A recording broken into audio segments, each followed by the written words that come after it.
Bonsoir à tous et bienvenue dans votre journal sur KMT, LCL et OM5 TV sur les réseaux Free, Orange, Numéricable et Bouygues en France. Voici quelques-uns des sujets que nous allons aborder ce soir. Des mouvements de grève ont débuté ce lundi sur notre territoire. Les élus de Cap-Nord se mobilisent contre l'expulsion des familles du quartier Pécoul à Saint-Pierre. La maladie de la cercosporiose noire est de retour en Martinique, une mauvaise nouvelle pour la filière banane. Enfin, nous reviendrons sur l'initiative de l'association Art Incidence qui permet à des performeurs de chez nous, notamment, de montrer leurs talents. Suite au séisme de magnitude 6,1 sur l'échelle de Richter survenu en Martinique vendredi dernier, 2 écoles sont restées fermées ce lundi 6 février. Il s'agit de l'école Rivière-les-Arts de Gros-Morne, où une expertise du bâtiment est en cours, et l'école Auguste Rigon à Trinité, qui, elle, devrait rouvrir ses portes ce mercredi. Le personnel du planning familial a initié ce lundi un mouvement de grève. Les employés protestent contre un retard dans le versement de leur rémunération. Et puis, les salariés du centre socio-éducatif de la Sainte Famille, Robert, obtiendront-ils gain de cause? Depuis ce lundi matin, ils sont à nouveau en grève. Ils demandent l'application du protocole signé en 2015, puis en 2016, protocole qui comprend un certain nombre de mesures, parmi lesquelles la revalorisation des salaires, le recrutement de nouveaux agents ou encore la mise en œuvre d'un audit de fonctionnement. Une rencontre a eu lieu ce soir entre le personnel et le président par intérim du conseil d'administration de la Sainte Famille. À Pécoul, un quartier de la ville de Saint-Pierre, une famille vient d'être expulsée par la force d'un terrain qu'elle exploite depuis des décennies par un individu qui s'en déclare propriétaire. À ce propos, les élus de Cap-Nord réunis en séance plénière le 3 février dernier ont fait parvenir une motion dans laquelle, citons-les.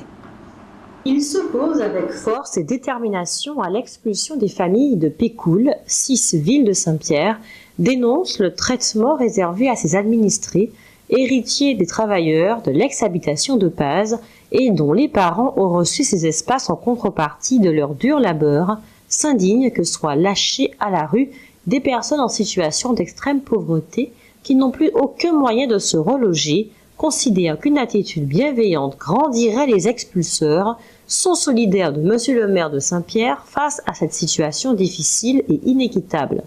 Nous nous opposons fermement à ce que ce type d'action ait lieu en Martinique au XXIe siècle. Comme il fallait s'y attendre, Yann Monplaisir a finalement décidé de ne pas se présenter aux législatives dans le nord de la Martinique. Pratiquement en même temps qu'il faisait cette annonce, il indiquait que selon lui, François Fillon devrait se retirer de la course à l'élection présidentielle. Notons qu'il se dit de plus en plus sérieusement que son frère, Ralph, le maire de Casse-Pilote, se verrait bien sénateur. Nous vous en avions parlé le 31 janvier. C'est une affaire atypique qui se débattait devant le tribunal de Fort-de-France.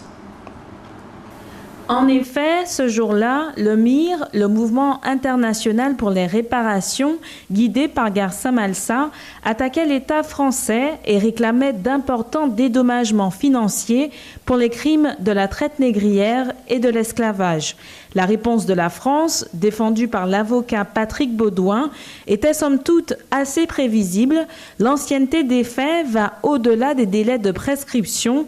Les réparations ne peuvent donc s'opérer qu'au travers de politiques publiques garantissant le développement de nos territoires et l'égalité réelle entre les ultramarins et les hexagonaux. Ce à quoi le MIR a rétorqué que les crimes contre l'humanité relèvent de l'exception juridique et ne sont notamment pas soumis à la règle du délai de prescription.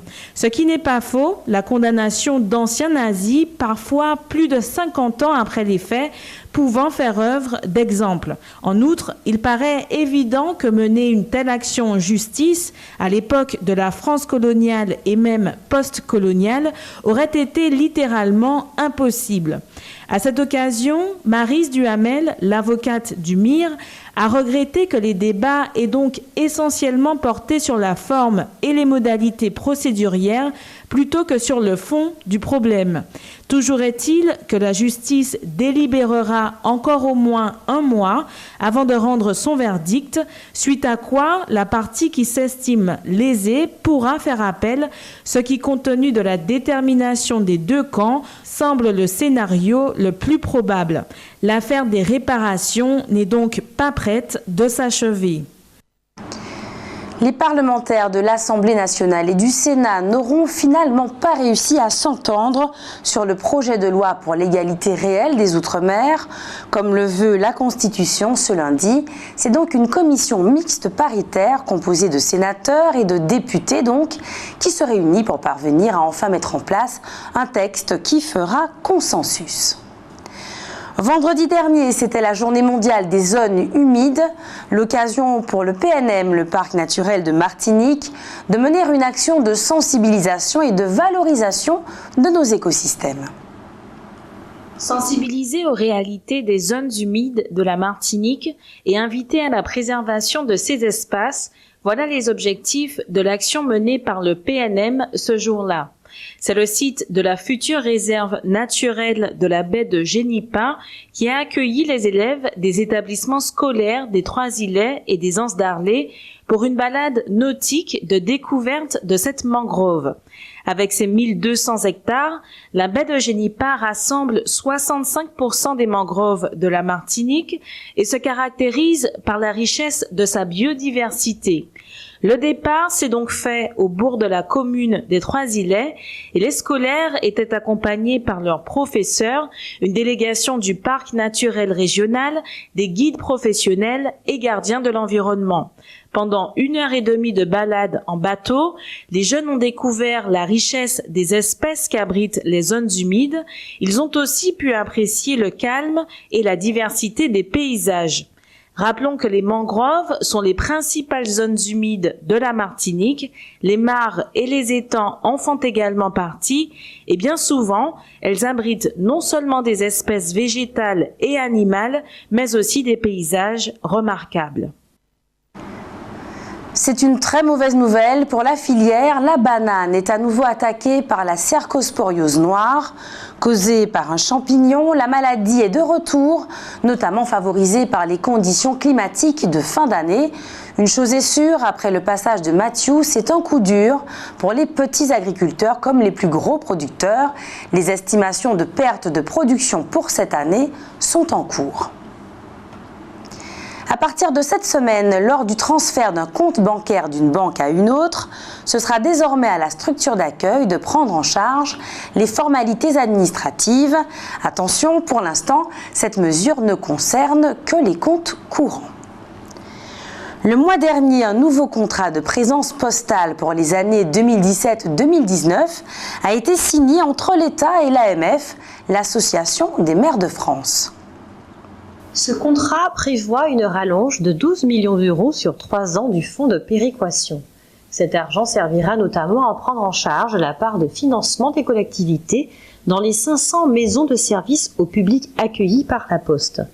Poussée par la Cour des comptes, cette dernière poursuit en effet la transformation de ses bureaux de plein exercice en formule alternative. Le fonds de péréquation va servir à financer la mission d'aménagement du territoire de la Poste, c'est-à-dire à compenser en partie le surcoût que représente sa présence dans les territoires isolés ou dans les quartiers de la politique de la ville. Ce qui signifie aujourd'hui environ 10 000 bureaux ou équivalents sur les plus de 17 000 que constitue le réseau.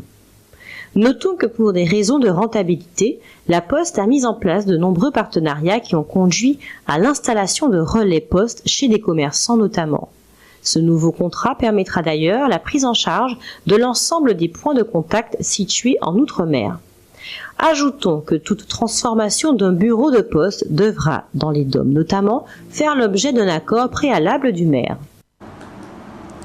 Ce lundi 6 février, 14 prévenus comparaissaient devant le tribunal correctionnel de Marseille pour trafic de drogue, dont 3 Martiniquais et Julio Colombo, l'ancien joueur de football guadeloupéen. Ce procès fait suite au démantèlement d'un vaste trafic de drogue, donc, entre les Antilles, l'Afrique, la France hexagonale et qui implique la mafia calabraise du sud de l'Italie. Le procès durera 2 semaines. Des peines lourdes sont attendues. Les prévenus encourent jusqu'à 10 ans de prison pour trafic de stupéfiants, association de malfaiteurs en bande organisée et blanchiment d'argent. Ce lundi matin, la Maison de la Justice et du Droit signait dans ses locaux des Terre-Saint-Ville une convention avec plusieurs de ses partenaires, notamment le Pôle emploi, la mission locale du centre et le réseau Addiction. Il s'agit de renforcer la coopération avec les différents acteurs dans les domaines dans lesquels l'institution joue un rôle de médiateur et de conseil, à savoir la toxicomanie, la réinsertion des anciens détenus ou encore les violences familiales. Et le policier arrêté mercredi dernier à l'aéroport Paris-Orly, après avoir récupéré 12 kilos de cocaïne dans les toilettes, a été mis en examen hier, dimanche 5 février. Pendant les interrogatoires, le suspect a assuré qu'on l'avait forcé à agir en le menaçant, lui et sa famille. L'enquête se poursuit. Lundi 23 janvier dernier, nous avions été conviés à la Villa Chantecler pour assister à une soirée performance-conférence. Explication. Dans le cadre du premier Festival international d'art performance qu'elle organise du 17 au 23 avril prochain à l'hôtel L'Impératrice à Fort-de-France, l'association Art Incidence propose depuis quelques jours une série de 5 soirées permettant à des performeurs de chez nous et d'ailleurs de nous montrer toute l'étendue de leur talent. Rappelons que l'art performance est une forme d'art dans laquelle les actions d'un individu ou d'un groupe dans un espace et à un moment particulier constituent en réalité l'œuvre d'art. Ces performances peuvent arriver n'importe où et à n'importe quel moment. Le 23 janvier dernier, nous avons donc assisté à la 2e soirée performance-conférence qui s'est déroulée à la Villa Chantecler à Fort-de-France. Annabelle Guérédra, l'une des conceptrices de cette soirée, a expliqué que ces événements visent précisément à sensibiliser le public martiniquais à l'art performatif. Ces soirées performance-conférence comprennent tout à la fois une partie artistique avec la performance live des artistes performeurs et une partie théorique animée par des conférenciers sur le thème « Qu'est-ce que l'art performatif ?» À la Villa Chantecler, 2 artistes, Gladys Gambi et Franck Rochard, en duo avec Annabelle Guérédra, ont enchaîné 2 performances live où se mêlaient danse, musique, lecture et sculpture. Regardez.